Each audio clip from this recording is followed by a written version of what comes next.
Evening, नमस्ते, जय Hind. Good evening everyone and welcome to iQuanta Chandigarh Center channel.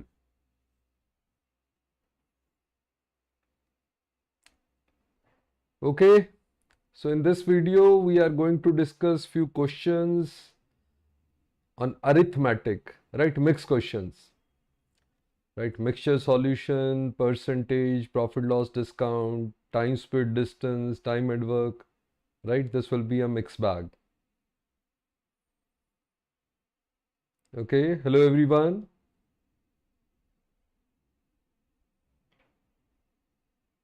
Okay आप interact करेंगे chat के through.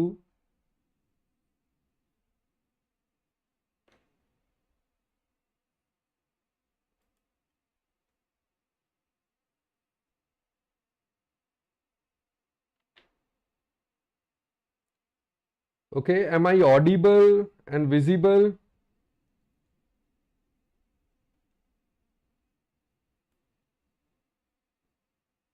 Okay, Priyanshu, good evening.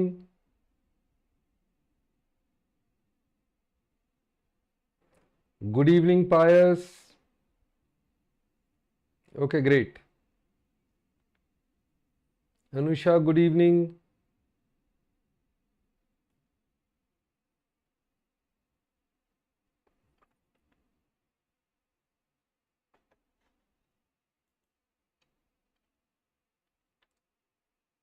Okay ये थोड़ा सा मेरे बारे में. ओके हमेशा मैं स्टार्टिंग में बता देता हूँ. Okay so that you can believe me. चलो स्टार्ट करते हैं. अरिथमेटिक के मिक्स क्वेश्चन डिस्कस करेंगे और आपको ओके आप पार्टिसिपेट करेंगे क्वेश्चंस पे. Let's say first question start करते हैं. Okay, this is a question on time speed distance.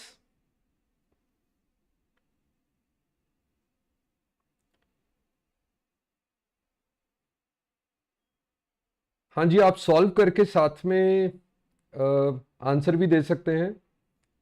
Will verify.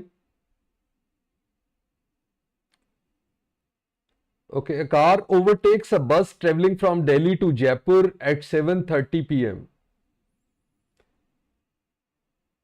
Okay देखो एक बार क्वेश्चन को देख लो. The car reaches Jaipur at 9 p.m. After stopping there for 1 hour. It starts back towards Delhi and meets the same bus at 10:30 p.m. which moves towards Jaipur at that time. If both the car and the bus were traveling at uniform speeds on the same route, what would be the time when the bus would reach Jaipur? Okay, let's see. देखो क्या scenario है. पहले एक car ने ये जा रही थी जयपुर की तरफ, Delhi to Jaipur. Okay let's say Delhi यहां है, जयपुर यहां है. Now 7:30 p.m. कार ने बस को ओवरटेक किया. राइट यहां क्या किया, कार ने बस को ओवरटेक किया. लेट्स से इसी पॉइंट पे किया है कार ने बस को ओवरटेक. ओके अब क्या है, car reached Jaipur at 9 p.m. That means car ने उस टाइम पे राइट कितना हो गया 1.5 hour. ओके कार ने टोटल यहां पे 90 मिनट्स लिए. ओके 1.5 hour और 90 मिनट्स कार को ये डिस्टेंस ट्रेवल करने में टाइम लगा. ओके अब उसके बाद उसने 1 hour का स्टॉपेज था. 1 hour का स्टॉपेज था तो 10 p.m. वो वापस चली है. तो 10 p.m. वापस चली और अब 10:30 पे उस बस को मिल गई, यानी कि यहां पहुंच गई 10:30 पे. अब सोचो कि 90 मिनट्स में जब बस ने ये पूरा डिस्टेंस ट्रेवल किया था, यहां से लेके यहां तक 90 मिनट्स में ट्रेवल किया था. अभी ये वापस इसने 30 मिनट्स लगाए हैं. राइट यहां से यहां तक 30 मिनट्स. तो 90 मिनट्स में अगर पूरा डिस्टेंस ट्रेवल किया था तो 30 मिनट्स में इट शुड बी 1/3. तो let's say the complete distance was 3x, now उसने x वापस आया, तो कंप्लीट डिस्टेंस कितना था? 3x था जो पहले ट्रेवल किया था 3x, तो अभी x ट्रेवल किया होगा।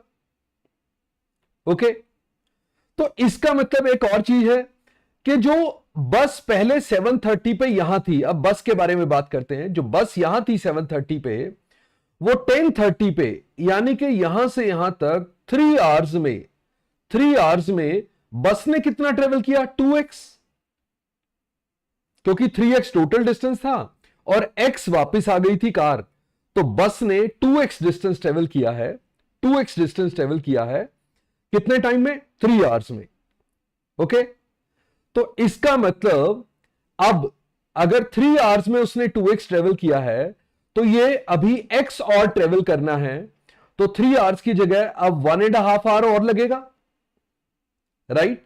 सो 10:30 प्लस 1.5 आवर, तो कितना हो जाएगा? 12 o'clock, राइट? सो 12 AM वो बस वहां पहुंचेगी Jaipur, right? Are you getting it? बताओ, कोई डाउट? पूरा डिस्टेंस जो था वो 3x मान लिया मैंने, क्यों? क्योंकि वो वापस आई थी तो x आई थी, हाफ एन आवर, मतलब कार जो ट्रेवल किया था, कार ने जाते वक्त 1.5 आवर लगाया था और आते वक्त हाफ एन आवर पे मिल गई थी, राइट? तो मैंने वो 3:1 करने के लिए, राइट, 3:1 करने के लिए, so car travelled 3x towards Jaipur and वापस आई वो x, तो बस ने जो बचा हुआ 2x ट्रेवल किया वो 3 आवर्स में ट्रेवल किया, right? Yes, good evening Deepak. Okay, good good Navjot. तो चलो, कोई डाउट आता है तो आप साथ में पूछेंगे, राइट? और यस, गुड गौरव, गुड। चलो नेक्स्ट पे आ जाते हैं, नेक्स्ट क्वेश्चन पे। Okay, this is the next question. एक बार क्वेश्चन देख लो। Group of workers having equal efficiency can complete a job. Time and work का क्वेश्चन है। In 5 days, but it so happens that on every alternate day starting from the second day 3 workers are withdrawn from the job, and every alternate day starting from the third day 2 workers are added to the, if now it takes 8 days to complete the job, find the number of workers who started the job. Let's say start किया n ने, right? हम तो ये scenario को ऐसे कर लेते हैं, स्टार्टिंग में n है, n वर्कर्स 5 days में फिनिश कर सकते थे, राइट? ऐसा कर सकते थे। अब ये सेम वर्क क्या हुआ? फर्स्ट डे n वर्कर्स ने n यूनिट किया, ओके। सेकेंड डे कौन हुआ? 3 workers were withdrawn, right? So n-2 हो गया second day, sorry n-3, n-3 हो गया, okay. Third day, from third day 2 workers were added, so n-3 में 2 add हो गए तो n-1 रह गया, इसमें +2 हो गया यहां से यहां, राइट? ओके, नेक्स्ट डे फिर से 3 और होगा क्योंकि every alternate day 3 workers were withdrawn, so अब n-1 -3 n-4 हो गया। नेक्स्ट डे फिर से +2 हुआ तो n-2 हो गया। फिर नेक्स्ट डे -3 हुआ तो n-5 हो गया, राइट? कितने दिन हो गए? 1 2 3 4 5 6।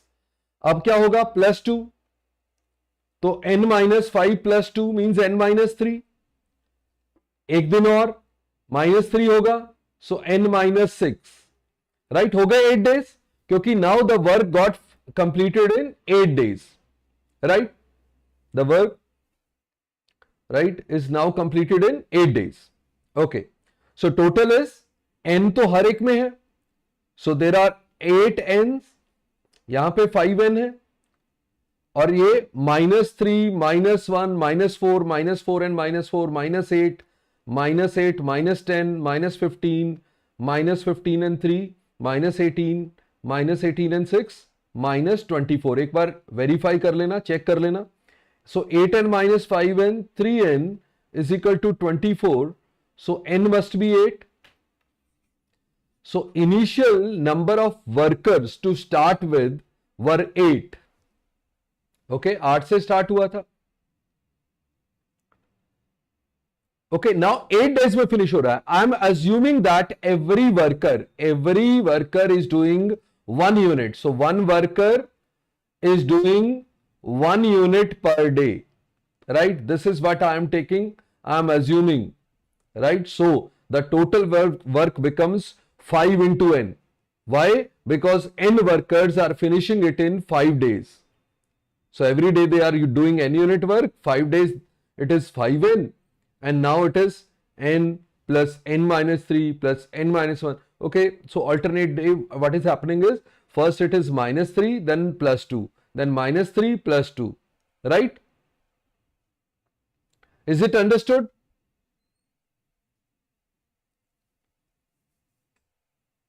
Okay.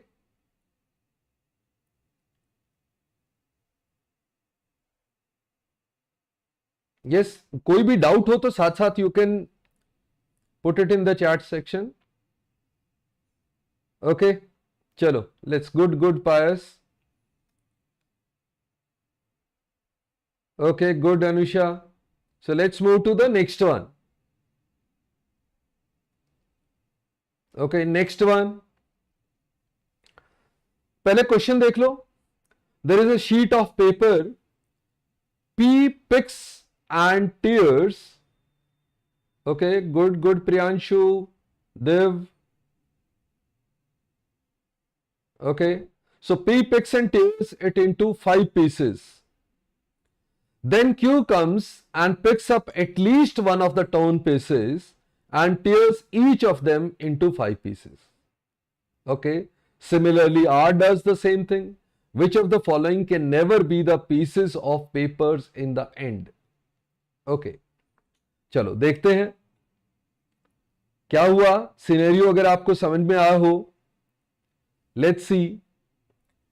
पहला जो पीस था शीट ऑफ पेपर, पी ने उसके 5 पीसेस कर दिए, right? So there are 5 pieces. Okay, let's say 1 2 3 4 5 pieces. Okay, अब क्यू आएगा, वो कम से कम एक, एटलीस्ट 1 को 5 पीस में डिवाइड जरूर करेगा, राइट? लेट्स से इसके एक की जगह 5 कर देता है. ओके, लेट्स से 2 के एक की जगह 5 कर देता है. ओके, तो क्या हो रहा है? इंक्रीज क्या हो रहा है, right? Just focus on the increase. अगर 1 की जगह 5 आया तो +4 हुआ, 1 की जगह 5 आया तो +4 हुआ. तो कोई भी 1 पीस को 5 पीस में करेगा, कोई भी आएगा, Q आएगा, R आएगा, किसी को भी, राइट? आगे भी कोई एक पीस हो गया, उसको 5 पीस में करेगा तो +4 करेगा. Everybody is doing +4. Initial paper क्या था? 1. अब everybody is doing +4. So the general form of the number should be 4n plus 1. Initially एक पेपर था, किसी ने भी उसके 5 पीस किए, मतलब 4 बढ़ाए, +4 किया. अब किसी भी एक पीस को फिर से 5 में डिवाइड किया तो भी 4 बढ़ाए. तो number of pieces her bar, her operation में 4 इंक्रीज हो रहे हैं. तो that means 4n and initially 1 था, तो 1 + 4n वाली फॉर्म होनी चाहिए. जब पहले वाले ने 5 पीस किए थे तो 1 + 4 × 1 हो गया था, 5 हो गए थे, राइट?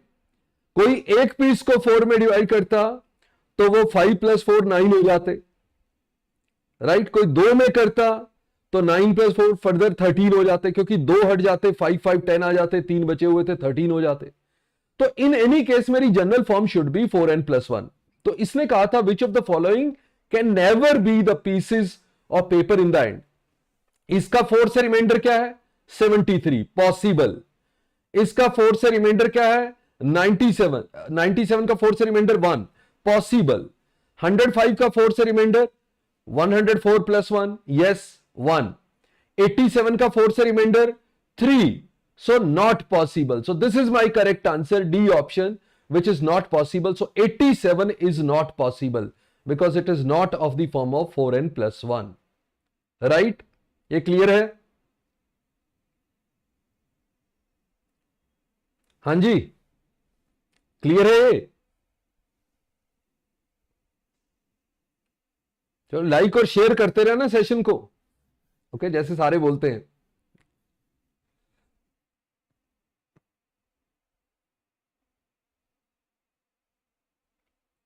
ओके, गुड, चले फिर नेक्स्ट पे। वेरी गुड पायस, नवजोत।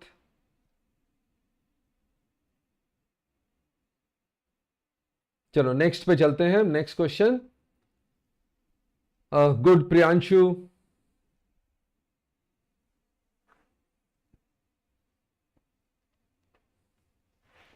चलो नेक्स्ट क्वेश्चन देखो। Three solutions have acid content of 79%, 84%, and 89% respectively. A mixture has been made with these three solutions where the volume of these solutions used, can't we consider R's? R के भी करो दीपक, कभी कोई भी करो दीपक, उसमें क्या प्रॉब्लम है? R ने भी तो वही किया ना, एक के 5 पीस किए, राइट? एक के करो, दो के करो, तीन के करो, जिस भी पीस को 5 पीस में डिवाइड करोगे, जिस भी पीस को 5 में डिवाइड करोगे मतलब 4 इंक्रीज करोगे, राइट? वो पी ने भी ऐसा ही किया। पी का पहले एक पीस था, पी ने 4 बढ़ा दिए, 5 पीस कर दिए, राइट? अब क्यू के पास ऑप्शन है, वो या तो 4 बढ़ाएगा, एक को करेगा मिनिमम एक को, या 2 को करेगा तो 8 बढ़ा देगा, 3 को करेगा तो 12 बढ़ा देगा, कितने भी करेगा। आर भी ऐसा ही करेगा, या तो 4 बढ़ाएगा, 8 बढ़ाएगा, 12 बढ़ाएगा, मतलब कितने भी 4 के मल्टीपल ही बढ़ाएगा। तो जितने मर्जी पीस हो जाएं, बट वो 4n+1 वाली फॉर्म में ही आएगा, राइट? 4n+1 वाली फॉर्म में ही आएगा, ओके?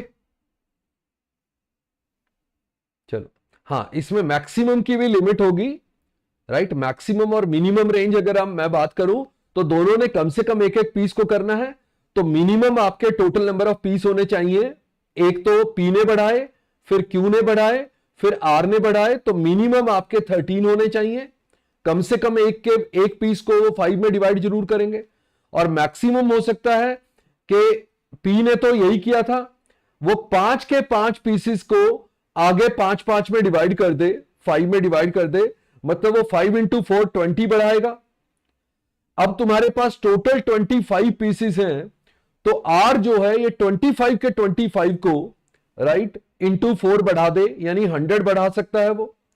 तो टोटल जो मैक्सिमम हो सकता है वो 125 पीसेस हो सकते हैं, और minimum 13। This is the range, this is the range. Within this range, number of pieces will always be of the form of 4n+1, right? चलो, ओके। तो ये क्वेश्चन था। 3 solutions have acid content of 79%, 84%, and 89% respectively. A mixture has been made with these 3 solutions where the volume of these solution used are XmL, YmL, and ZmL respectively. Which of the following will be true about the maximum value of the resulting concentration if Z equal to 2x less than Y? Right? Okay, इसको भी समझेंगे कहानी को। उसने मुझे ये कहा है, जो मिक्स किया है ना मैंने, वो फर्स्ट मिक्सचर का इसका XmL मिक्स किया है, इसका YmL, और इसका Z, नहीं सॉरी, यही है ना? ओके, रिस्पेक्टिवली है, यस। तो Z है, राइट, बिल्कुल ठीक है, X, Y and Z। Okay, now which of the following will be true about the maximum value of the resulting concentration if Z equal to 2x? देखो Z तो 2x के equal है, मतलब Z x से double है। जितना भी तुमने x को डाला, लेट से x1 डाला, तो Z को आपको 2 डालना पड़ेगा, राइट? बट उसने कहा y जो है वो इन Z से भी बड़ा है, तो y इज ग्रेटर देन 2, ये है।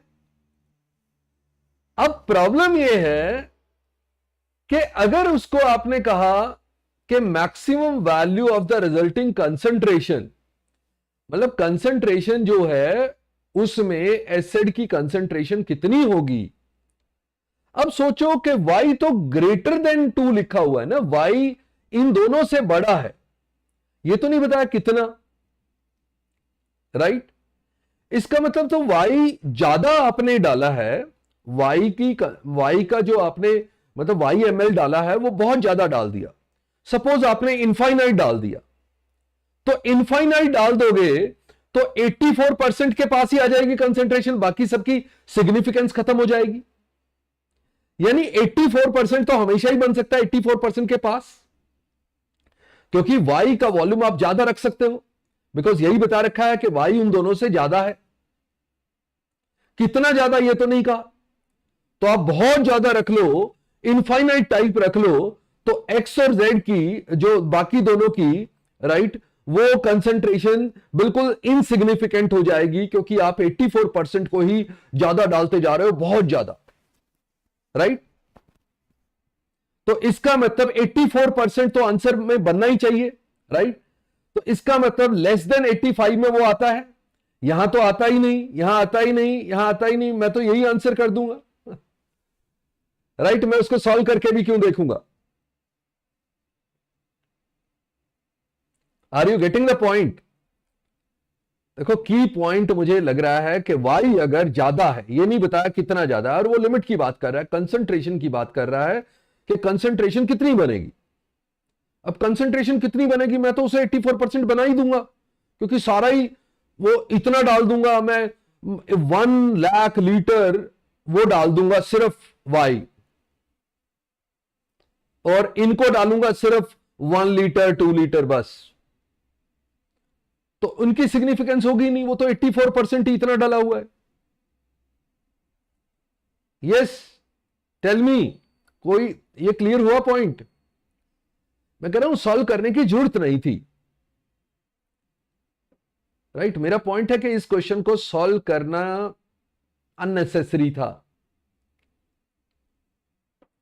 Yes, am I audible, visible, check कर लेता हूं फिर से, and are you awake.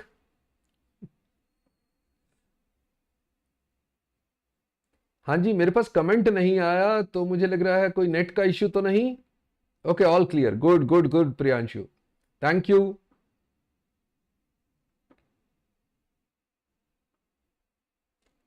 Okay, good good.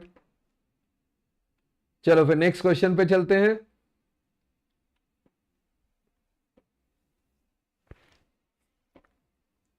Okay, now the population of bacteria increases by 30% every hour because of the birth of new bacteria.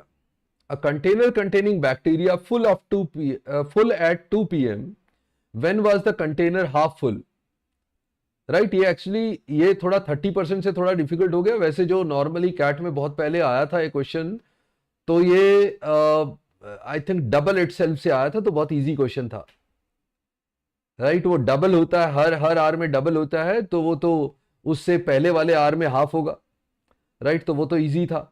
तो ये थोड़ा सा वो हो गया कि 30% से आपको ये देखना कि 50% कब था, हाफ फुल कब था, राइट। और फिर 30% इंक्रीज होके, तो ओके, क्वेश्चन आपको क्लियर है। और ये भी लिखा हुआ था कि the percentage increase in the population of bacteria in every 30 minute slot was identical through. So 30 minute में, मतलब वो जो 1 आवर में 30% बढ़ रहा है, उसमें हाफ एन आवर में जितना बढ़ा उतना ही अगले हाफ एन आवर में बढ़ के टोटल 30% हुआ, राइट। तो इंक्रीज का वो जैसे स्क्वायर करते हैं, तो इंक्रीज का स्क्वायर करके वो 30%, तो आपका हाफ एन आवर में उसका इंक्रीज आ जाएगा कुछ 12-13%। मैं एक बार चेक भी कर लेता हूं, एक बार आपको बता देता हूं कैसे। ओके, चलो यहां देखते हैं, यहां सॉल्व करते हैं इसको। तो यहां पे क्वेश्चन था, पहले तो यह है कि मैं 30% पे ही देखूं कि टाइम कौन सा आएगा, राइट। एक ब्रॉड आइडिया लेने के लिए, वैसे इसने हाफ एन आवर के स्लॉट दिए, बट मुझे कौन सा चेक करना चाहिए वो देखने के लिए, राइट। तो सपोज करो कभी वो हाफ हुआ हो, वो 50 हुआ हो, राइट। 50 था।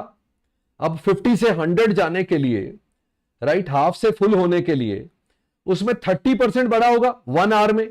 1 आवर में 30% बढ़ा, 30% ऑफ 50 इज 15, सो 65 हो गया, राइट। अब फिर से 1 आवर में फिर से 30% बढ़ गया, अब 30 65 इंटू 3 होता है 195, यानी 19.5 बढ़ गया। 19.5 बढ़ेगा तो 84.5 आ गया, ओके। अब 1 आवर में तो पक्का अब 100 से क्रॉस कर जाएगा, यानी कि 3 आवर्स से तो कम लगा है टाइम, मतलब 3 आवर्स वाला हो सकता है या 3 आवर्स से कम। तो 11 के तो बाद हुआ है, 2 PM पे अगर फुल हुआ है तो 11 के बाद हुआ है, क्योंकि यहां अगर आप 30% लगाओगे तो it will be greater than 100, ये ग्रेटर देन 100 आ जाएगा अगर 1 आवर लोगे पूरा तो, राइट, डेफिनेटली, क्योंकि 84.5 का 30% will be close to 25, right. 25 बढ़ाओगे तो ये 110 के आसपास पहुंच जाएगा, राइट। तो इसका मतलब 3 आवर्स तो नहीं लगे, तो 11 के तो बाद आपने देखना है टाइम कब था हाफ, ओके। ये था जब हाफ था, यहां 2 o'clock हो गया, जब पूरा हुआ तो 2 o'clock हो गया, राइट। तो यहां देखना है कौन सा टाइम, अब 11 के तो बाद है, इसका मतलब अच्छा 12 के बाद नहीं है, राइट, बिफोर 11 नहीं है, तो 11 के बाद है, 2 ऑप्शन है, ए और सी।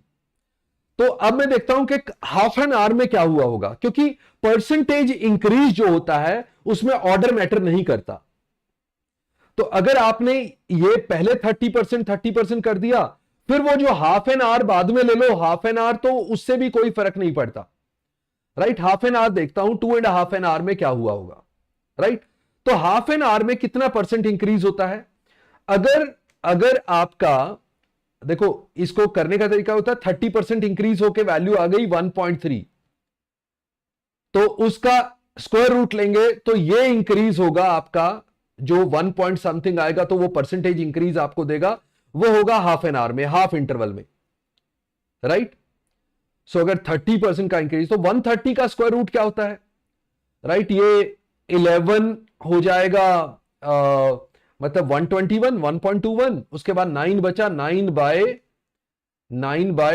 11 इंटू 2 + 1 23, या 22 23 ऐसा कुछ हम कर लेते हैं, जिससे कि अप्रोक्सीमेट आ जाता है 4 के करीब, राइट।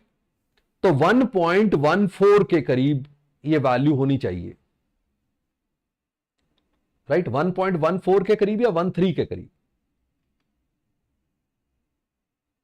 ओके। 23 लेंगे तो 1.13 आ जाएगी, वो 23 होता है डिनोमिनेटर में, तो थोड़ा सा इससे कम आ जाएगा, इसके क्लोज ही होगा 1.13 के, 13% के करीब होगा।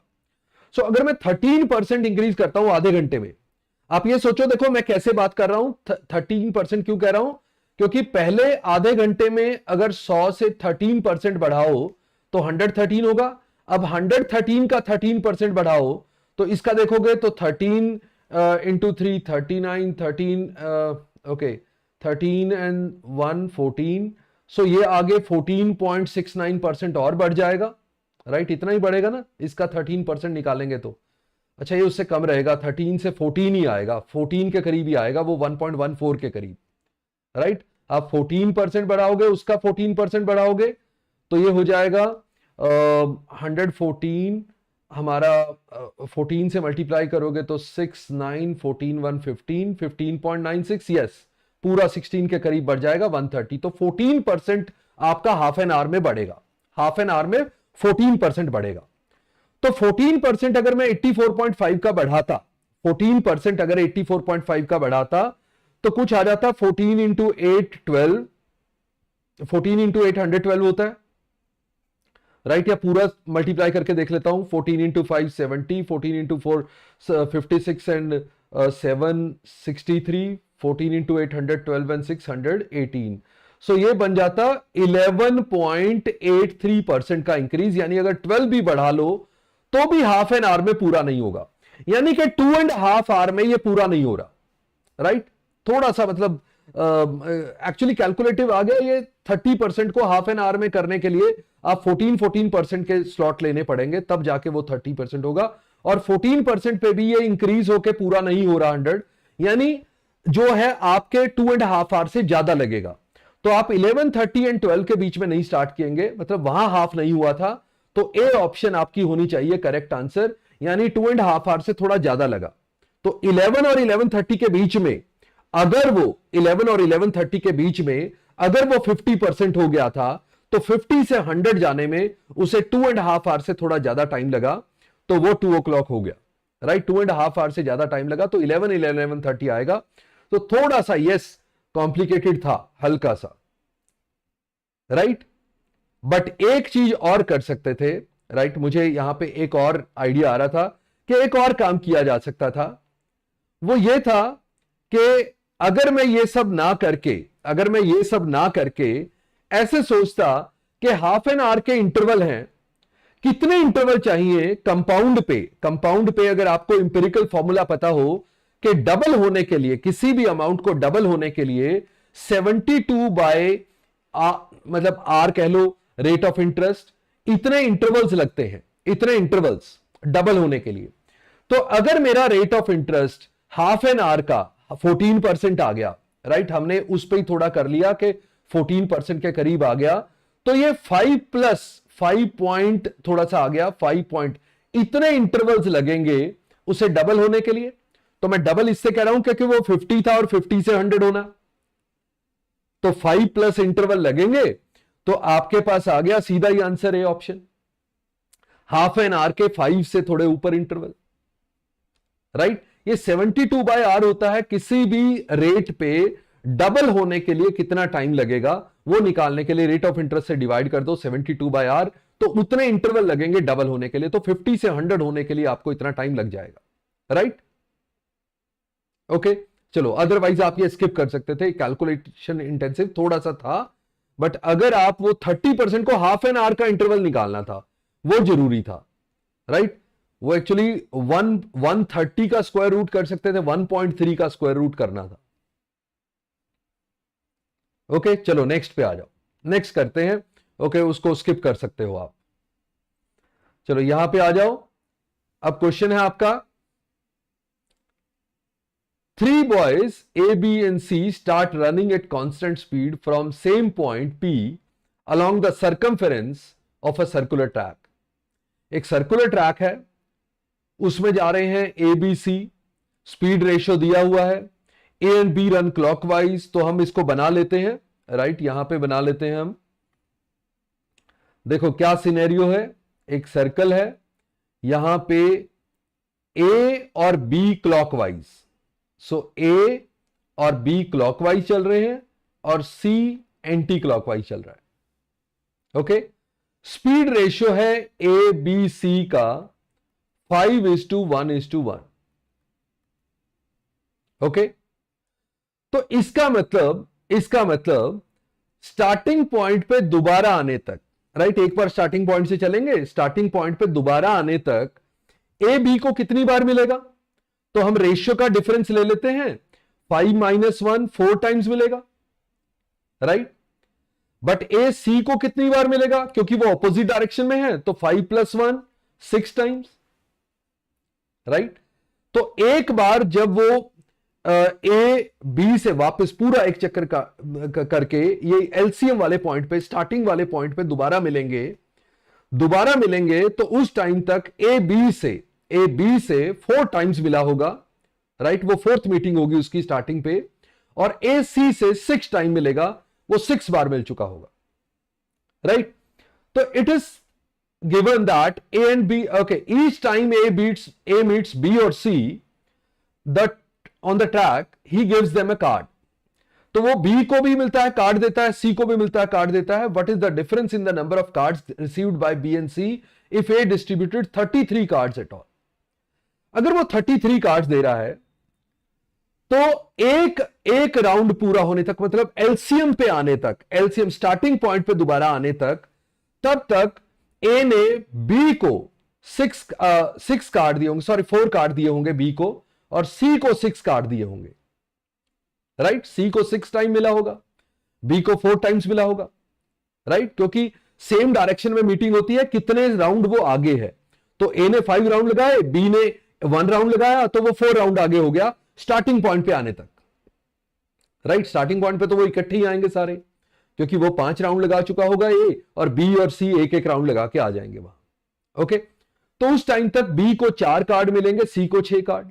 तो ऐसे ही फिर से उसको 4 मिलेंगे, उसको 6, फिर से उसको 4, उसको 6, 30 हो गए टोटल। राइट, 10 10 10 30 हो गए। अब क्या होगा, बी से वो मिल रहा है 1/4 ड्यूरेशन पे, राइट, 1/4 वाले पॉइंट पे। यानी कि बी को मिल रहा है, ए बी से मिल रहा है 0.25 वाले सर्कल पे, 0.25 वाले पे, जब बी ने 0.25 कवर कर लिया, राइट, क्योंकि 1/4 पे मिलेगा। और ए सी से मिल रहा है 1/6 पे, यानी कि 0.16 पे, राइट, 1666 1/6 वाले पॉइंट पे, क्योंकि 6 मीटिंग होनी है। अब 0.25 पे ए ने बी को कार्ड दिया, पहले उससे ए 0.16 पे सी को मिला था, वहां दे दिया कार्ड, राइट, 0.16 पे ही जब सी पहुंचा था तभी उसे कार्ड मिल गया। फिर उसने 0.32 पे पहुंचा, 0.33 पे, तब उसको कार्ड मिला। तो देखो 30 कार्ड यहां हो चुके थे, 3 कार्ड ये, यानी कि सी को 2 कार्ड और मिल गए और ए को 1 कार्ड। अभी 0.5 पे जाके ए को बी को दूसरा कार्ड मिलेगा, राइट। तो टोटल कार्ड ऑलरेडी हो चुके हैं, सी के पास 20 और बी के पास 13, टोटल 33 ऑलरेडी हो चुके हैं। उनका डिफरेंस पूछा था उसने, तो दैट शुड बी 7 कार्ड्स का डिफरेंस होगा। ओके, यस, ये पॉइंट समझ में आया? ये बताएंगे, ये पॉइंट समझ में आया? राइट, हल्का सा देखो इसमें भी डिफिकल्टी लेवल थोड़ा सा हाई था, क्योंकि आप वो अगर सिर्फ 30 कार्ड्स दिए होते तब तक तो बहुत इजी आप समझ जाते कि उसको 4 कार्ड मिलेंगे, उसको 6 कार्ड मिलेंगे, क्योंकि सेम डायरेक्शन में ए माइनस बी मीटिंग होगी और ऑपोजिट डायरेक्शन में ए प्लस बी। बट वो 30 के बाद वाले, राइट, यस, लास्ट 3 कार्ड जो हैं, क्योंकि ए और ए बी को जो कार्ड दे रहा है वो एक राउंड में 4 कार्ड दे रहा है, तो उसको 1/4 पे मिलेंगे ना, तो उसे 0.25, राइट, ये लगा लो कि सर्कल के ये 1/4 पे मिला कार्ड एक, राइट। बट सी को तो 1/6 पे मिल गया ना, 0.16 पे, तो सी और बी की स्पीड तो सेम है, बट सी को 0.16 पे मिल जाता है कार्ड एक, और बी को 0.25 पे जाके मिल रहा है। फिर सी को 0.33 पे भी मिल गया। अब अगला कार्ड बी को मिलना था 0.5 पे, बट 0.5 पे तो पहुंचे नहीं, पहले ही 3 कार्ड हो गए डिस्ट्रीब्यूट, 0.33 तक उसके तीनों कार्ड डिस्ट्रीब्यूट हो गए, 33 टोटल हो चुके हैं। अगर 33 कार्ड टोटल हो चुके हैं तो उसमें से सी को 20 कार्ड जा चुके हैं और बी को 13 कार्ड जा चुके हैं, तो इसका मतलब difference in the card is 7, right. Okay Priyanshu,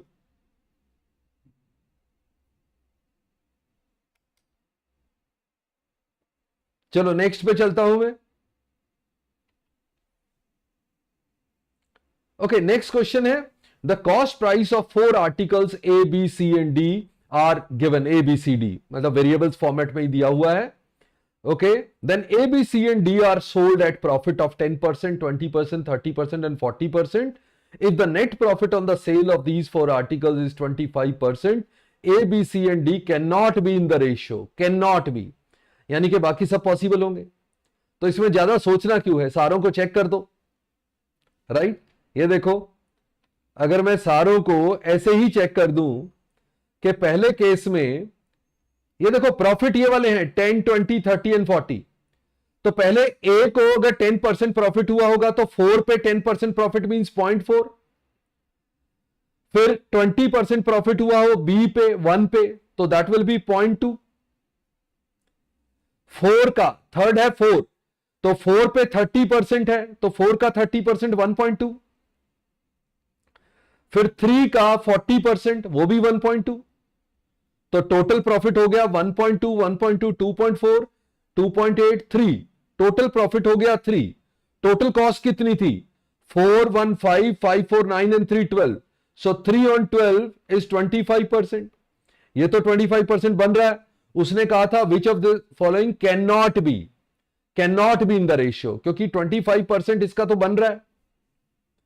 next देख लेते हैं, पहले का 10%, तो 1 का 10% 0.1, फिर दूसरे का 20%, 2 का 20% 0.4, तीसरे का 20%, 2 का 30% 0.6 और 1 का 40% 0.4, कितना हो गया 0.6 0.4 1.5 हो गया टोटल 1.5। टोटल कॉस्ट कितनी है 1 + 2 + 2 + 1 6, 1.5/6 इज 1/4, वो भी 25% आ गया।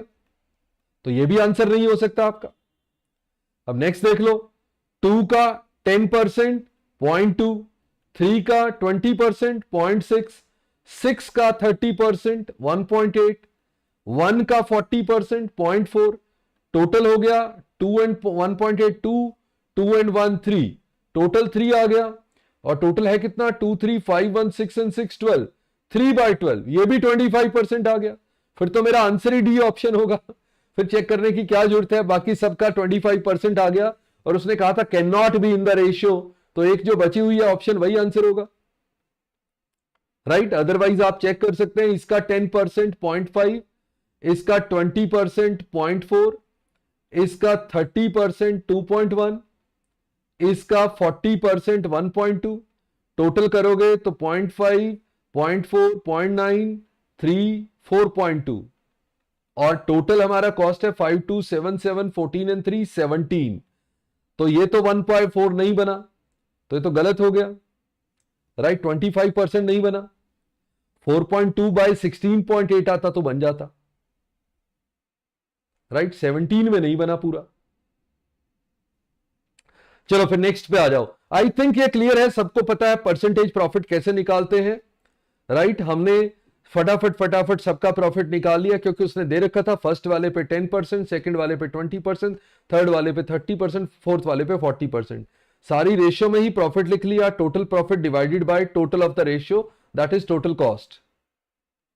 ओके, तो प्रॉफिट परसेंटेज देख लिया कि किसका नहीं बनता 25%, राइट। ये वर्स्ट केस सिनेरियो था कि फोर्थ ऑप्शन जाके हमें मिली कि जिसका 25% नहीं बना, मतलब 3 का बन गया। वरना तो हो सकता है पहली ऑप्शन अगर हम लकी होते तो फर्स्ट ऑप्शन भी हो सकती थी कि 25% ना बने, तो वही आंसर मिल जाता। चलो नेक्स्ट पे चलता हूं मैं।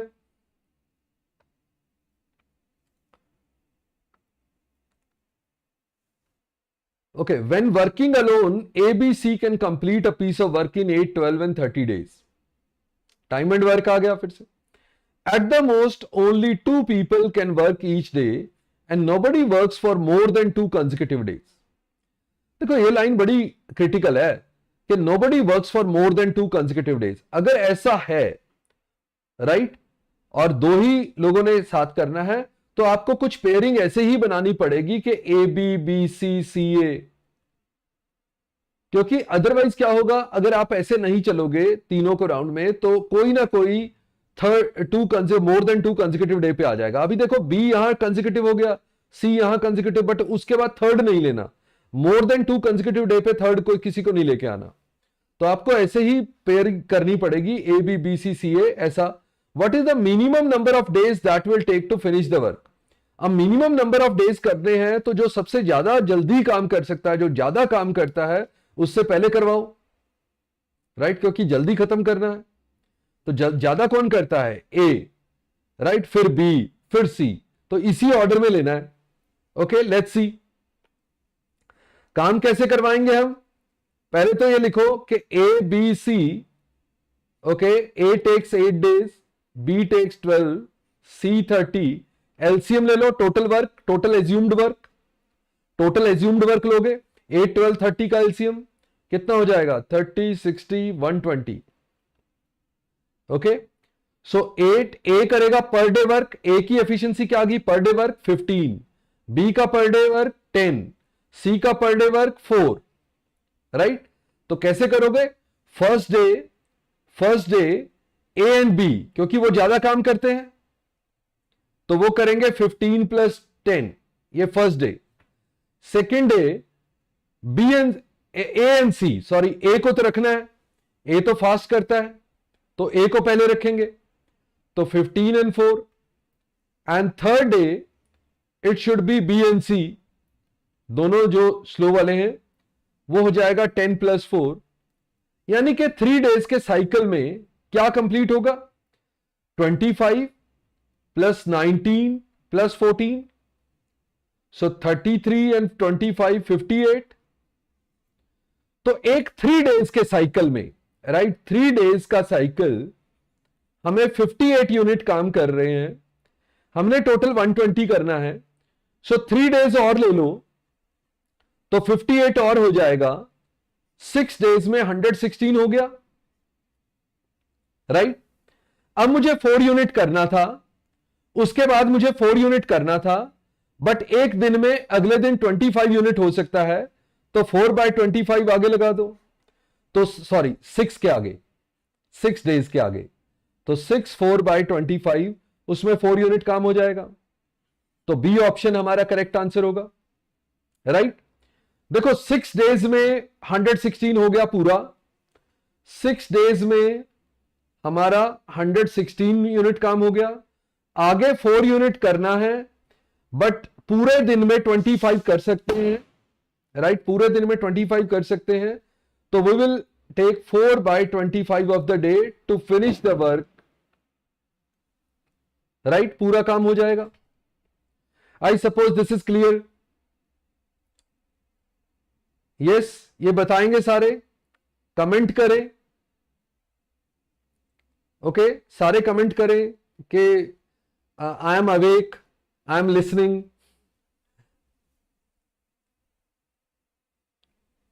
ओके, अदरवाइज मैं ही बोलता जा रहा हूं ना, बोलना तो मुझे ही पड़ेगा। Okay good, Priyanshu, Pious, very good, बाकी लोग,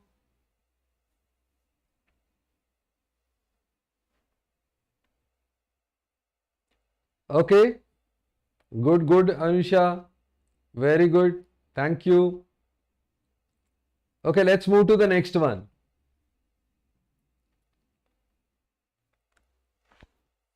okay, Dev, great, Gaurav, very good, thank you Navjot.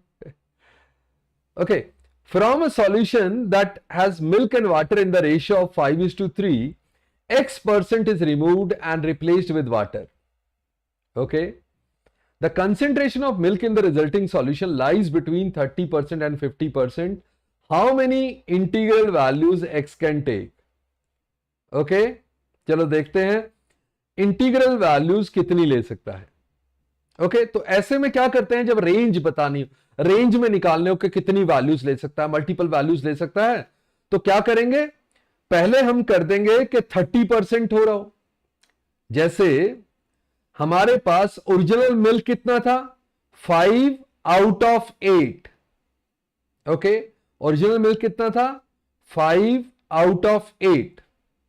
Okay, इसमें से आपने X% रिमूव किया, तो रिमूव करके क्या बचेगा, 100 - X over 100। आफ्टर रिमूवल यही बचेगा। देखो solution after removal will be 100 - X out of 100, क्योंकि परसेंटेज में दे रखा है, राइट। जैसे हम कहेंगे 90% बच जाए, तो रिमूवल पे 90%, तो 90/100 9/10 लिख देते हैं हम। तो ऐसे ही X% उसने रिमूव किया है, तो I will say 100 - X over 100 बचेगा। तो ये मिल्क की कंसेंट्रेशन लिखी है मैंने, तो उसी ने concentration of milk in the resulting should be 30%। तो ये रिजल्टेंट परसेंटेज लेट से 30% है minimum, right, which should be between, तो 30% से ज्यादा होनी चाहिए, राइट, 30% से ज्यादा होनी चाहिए। आप ग्रेटर देन लिख सकते हो इसको, it should be greater than 30%। तो पहले 30% के लिए निकाल लेते हैं, तो यहां से 100 से 100 कैंसिल कर दिया मैंने, 5 × 6, तो 100 - X should be greater than 48, so X should be less than, कितना हो गया, 52, तो X should be less than 52। ये पहला केस आ गया, जो मैंने लिया था कि 30% से ज्यादा होनी चाहिए। ओके, तो X must be less than 52। दूसरा केस लेते हैं, वही सेम, यही 5/8, उसको आपने 100 - X/100 किया, मतलब इसको तो आपने रिमूव किया था, बट अब आप कहते हो कि ये होनी चाहिए 50 से कम, 50% से कम, तो 50% से कम होना चाहिए, ओके, तो इसको भी वैसे ही सॉल्व कर देते हैं। 5 से 10, सो ये आ गया 100 minus x should be less than 80 और x should be greater than 20, right. तो मेरा x 20 से बड़ा होना चाहिए और 52 से छोटा। कितने नंबर है बीच में इंटीजर, क्योंकि x की इंटीजर वैल्यूज पूछी है उसने, तो x हमारे पास आ गया 20 से लेके 52 के बीच में।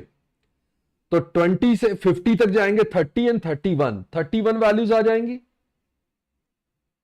राइट। देखो हमने ये वाली वैल्यू लेनी है 21, 22 अप टू 51। तो 21 से 50 तक चलो तो 30 वैल्यूज, एक ये भी लेनी है 31। So there will be 31 possible जो इंटीग्रल वैल्यूज हैं x की, वो पॉसिबल है 31, राइट। ओके, आई होप ये क्लियर है।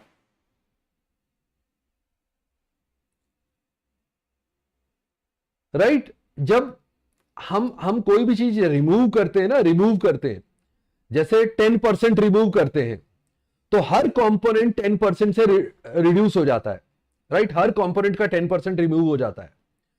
तो जब हमने 10% रिमूव करना हो तो हम कहते हैं कि 90% बच गया, तो 90/100, तो उसका मीनिंग यही है x% रिमूव किया तो 100 माइनस x/100। सिर्फ ये ध्यान देना 100 माइनस x/100 लिखा है मैंने, वो आपका x% रिमूवल के बाद है। ओके, चलो फिर नेक्स्ट पे चलते हैं, नेक्स्ट क्वेश्चन। ओके, आप लिख दिया करो क्लियर, अंडरस्टूड, अदरवाइज मुझे ऐसा लगता है कि कुछ रह तो नहीं गया, मैं उसको दोबारा एक्सप्लेन करूं। Okay, let's move to next one. Okay, अब एक और कहानी उसने दी। Okay great, a welder can finish job A and job C. अच्छा, इसमें जॉब्स हैं, डिफरेंट जॉब्स हैं। ओके, तो और दो तरह के लोग हैं, एक वेल्डर है, एक ब्लैक स्मिथ है। ओके, चलो इस क्वेश्चन को आगे देखते हैं, आगे स्पेस में लेके मैं बना के करता हूं। क्या है कि एक जॉब ए है जिसमें वेल्डर जो है that can complete it in 10 days. Okay, क्या जॉब ए को वो दूसरा कर सकता है? ओके, नहीं। तो ये वेल्डर 10 डेज में करता है, बस ये गिवन है। जॉब बी है,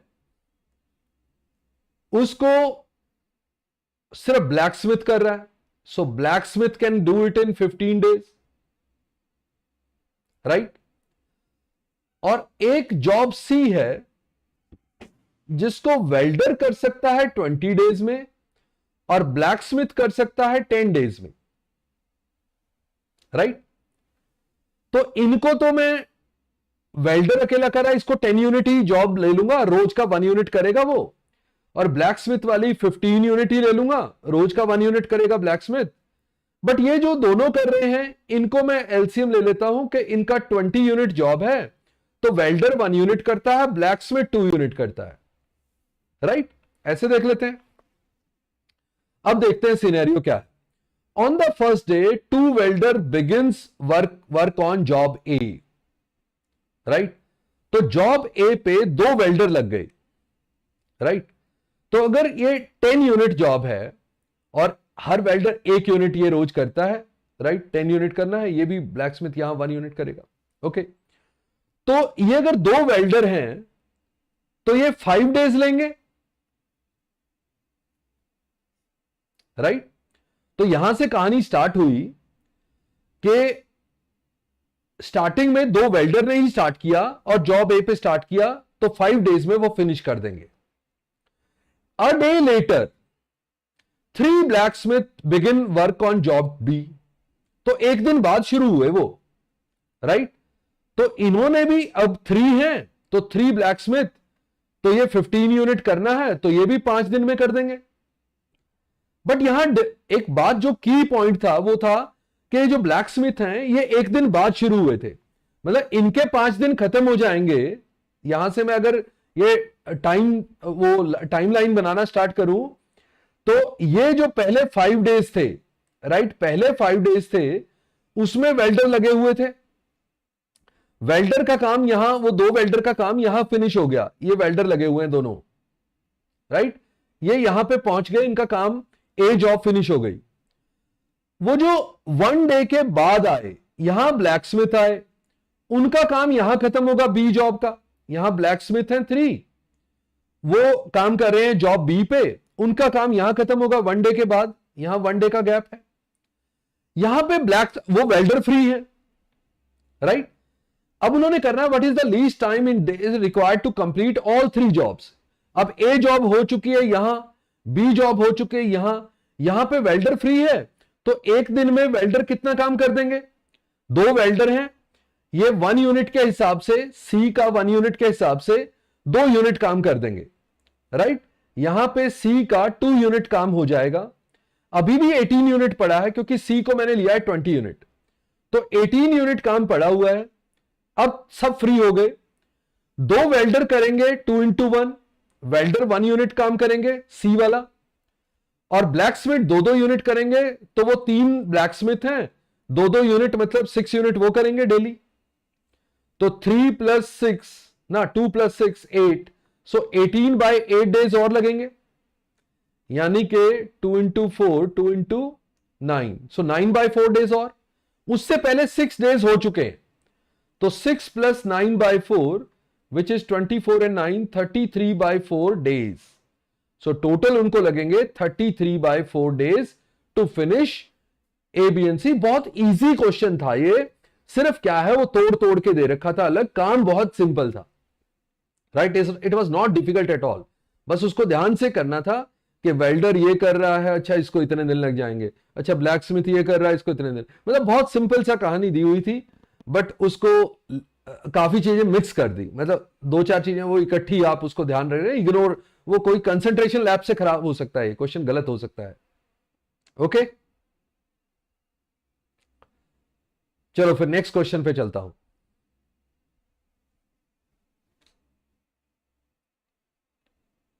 ओके, किसी को नींद तो नहीं आ रही, सोना तो नहीं है? ओके, और क्वेश्चन करते हैं थोड़े से, 25 थे उसमें, शीट में मैंने भेजी थी आपको। So there are 2 vessels of mixture A of different prices with volumes of 360 liter and 540 liters.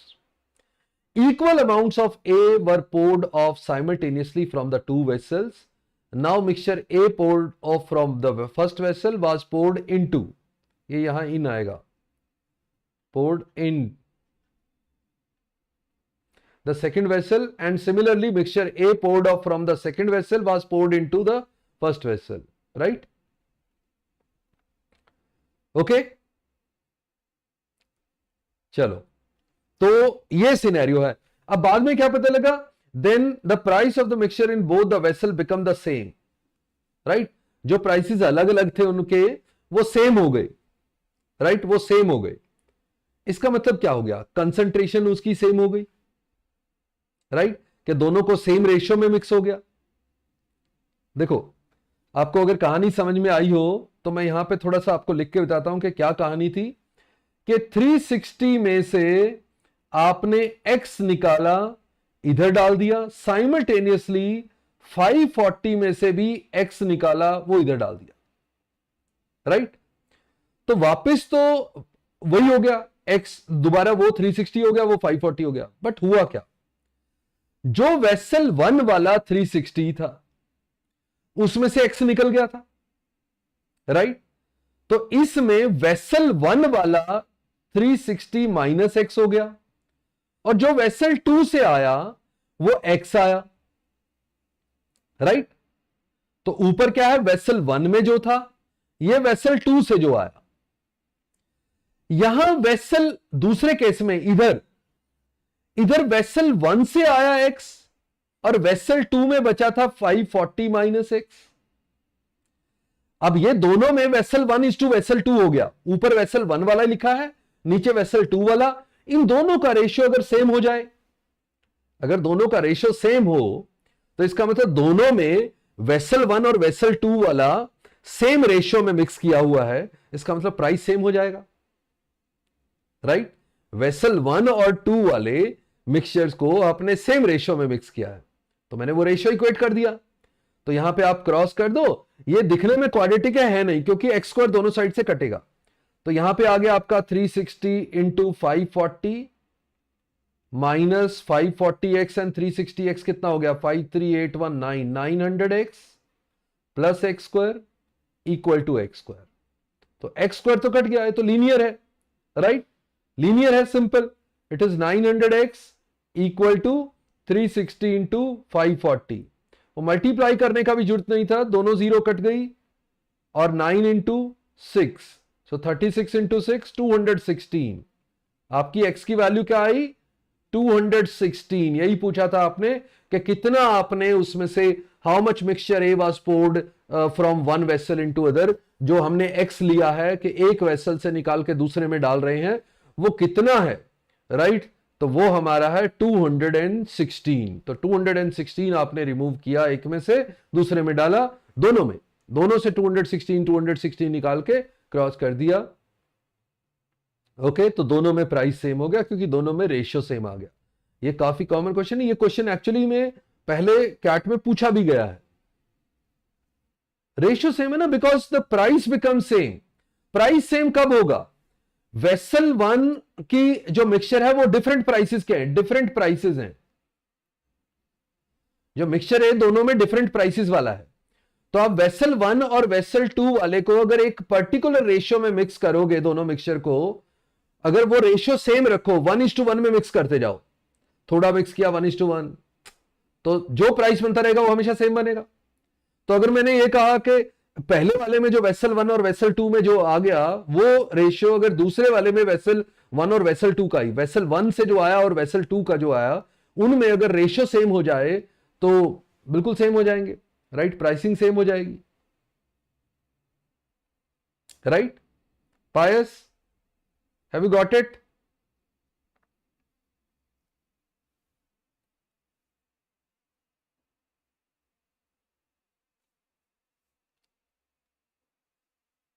Because this is from vessel 1, from vessel 1 ऊपर रखना है, तभी तो रेशियो वेसल 1 और वेसल 2 वाले का सेम होगा। यहां वेसल 1 में ये बचा था, यहां वेसल 1 से ये आया था, यहां वेसल 2 से ये आया, यहां वेसल 2 में ये बचा था। तो वेसल 1 और 2 वाले का जो मिक्सचर है वो सेम रेशियो में होना चाहिए ना, राइट। ओके ग्रेट, चलो नेक्स्ट पे आ जाओ।